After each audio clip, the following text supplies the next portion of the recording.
Hey, and welcome to the very first in our video series on how to use ProPresenter. As you probably already know, ProPresenter is the software that we use to project lyrics, videos, photos, sermon notes. Pretty much everything that goes on the screens during our worship services comes out of ProPresenter.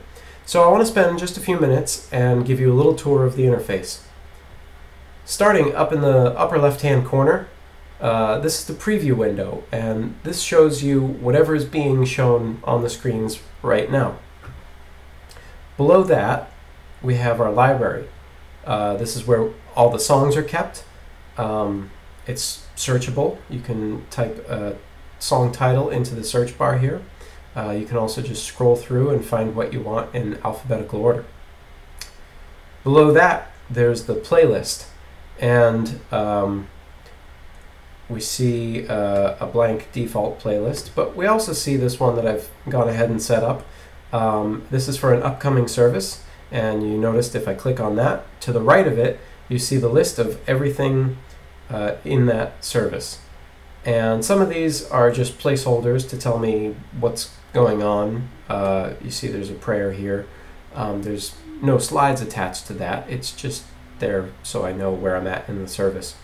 The ones with the orange and blue icons means that there are actually slides attached to that item. And then when I click one of those songs or items, to the right I see a collection of thumbnails that represent each slide in that song or item.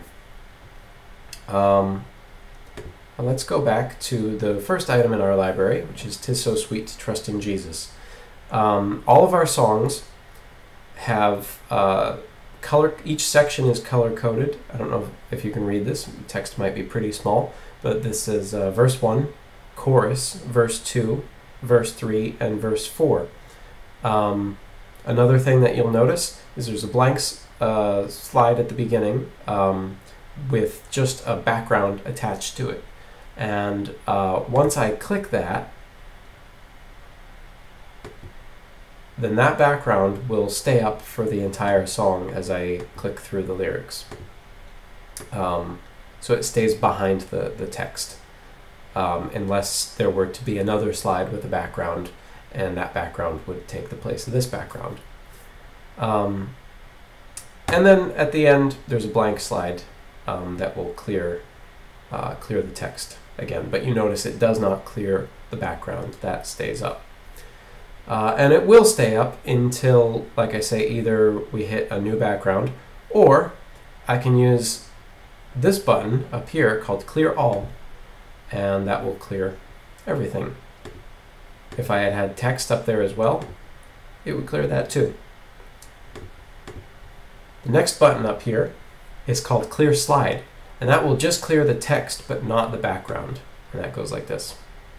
And that's useful during maybe there's a guitar solo or an interlude or something like that, and I just want to take the text down for a little bit and then click to put it back up.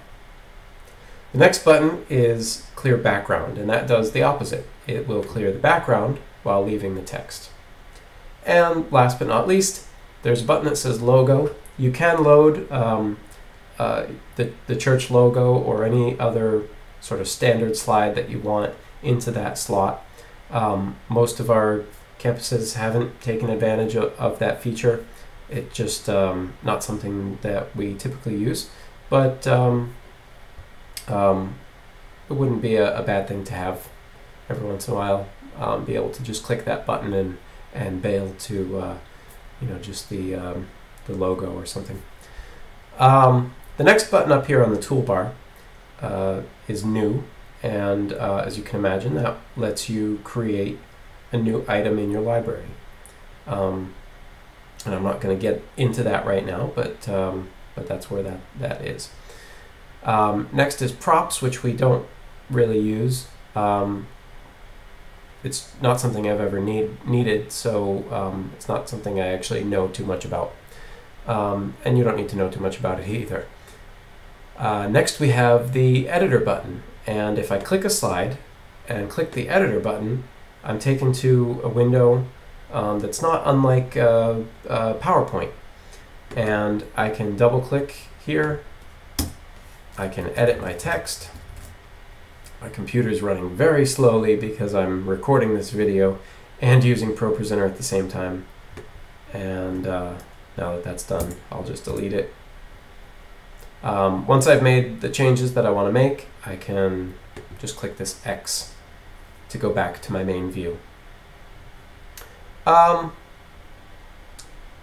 Next button on the bar is the video image button, and that brings up our video image bin down at the bottom here. This is adjustable, as are most of the windows in this interface. And this is where we keep all of our backgrounds and other various slides. And you notice we have folders. ProPresenter calls these hot folders because they are linked to actual folders on our computer. And most of these folders are linked to Dropbox folders. So that means that if myself or maybe our communications director adds or changes a slide on our computer, those slides will be available at all the campuses very quickly, synced through Dropbox. And that is the case for the announcement slides. Every week, our communications director goes in and adds the announcement slides just for that week, and he deletes the ones from the previous week. And so those are displayed here. We also have a folder for all of our background loops. These are, we don't use all of these. Some of them are kind of crazy. But this is where they all live. And I can actually just click on them here, and they'll show up as the background in real time. Some of these are static pictures, like this. Some of them are moving backgrounds that do all kinds of crazy things. But I can click on them and they'll show up in real time.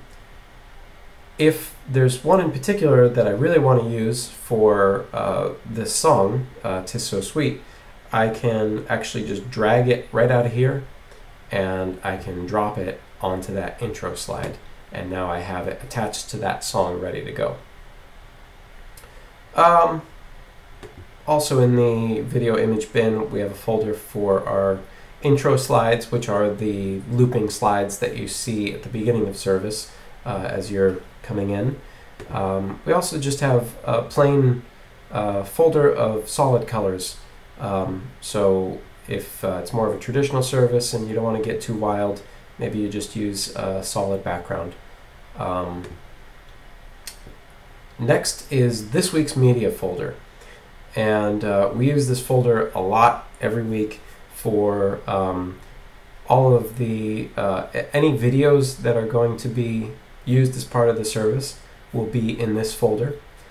That includes the bumper video, which is a short 40-second video that's usually shown during the transition between worship and the sermon. Any other special videos, any photos that are going to be part of the sermon slides are also in here, and various backgrounds. Pretty much any content that's specific to this week is in that folder. And that's about it for the video image bin. If I want to get it out of the way, I can click the video image button again, and it hides it. And now I've got a little bit more screen real estate to work with. One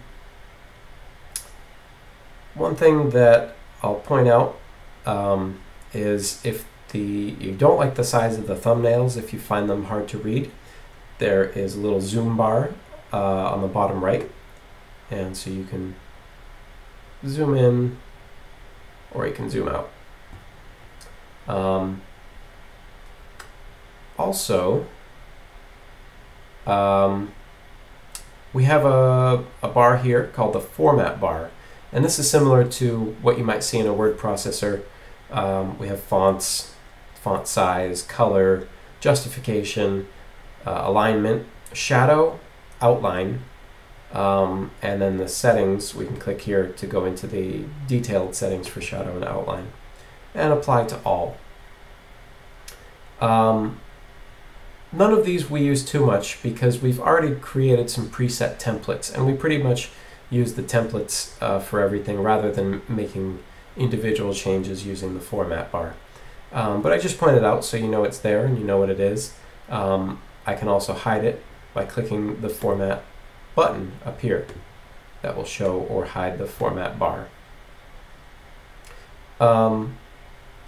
There is one button on the format bar that we do use, and it's a timer button.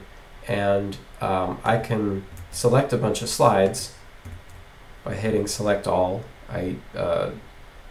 That's Command A on the keyboard, or go to edit and click select all.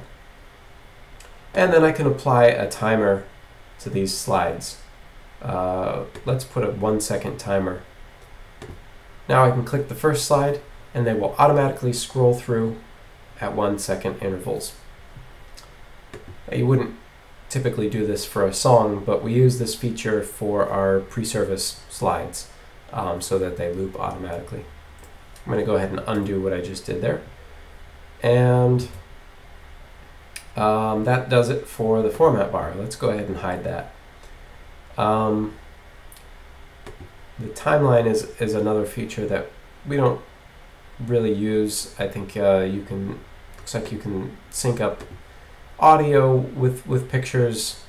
Not something that we take advantage of. Usually if we have some sort of slideshow presentation, I'll put it together, or our video director will edit a video together during the week. So we don't have to monkey with that. Next up here we've got our template button, and this is what I was talking about earlier. This is the reason that we don't usually have to use the format bar, is because we have templates for everything. So let me go ahead and make some changes to this song. Font menu takes a while to load because again my computer is, there we go. Let's go ahead and change the font. Let's make it enormous and align it to the bottom. Alright, I've successfully messed up this song pretty much, and let's just say that I want to get it back to normal so that it looks just like the rest of our songs in our library. I can apply a template by clicking the template button and scrolling down. There are several folders, but the one we typically use is the standard folder.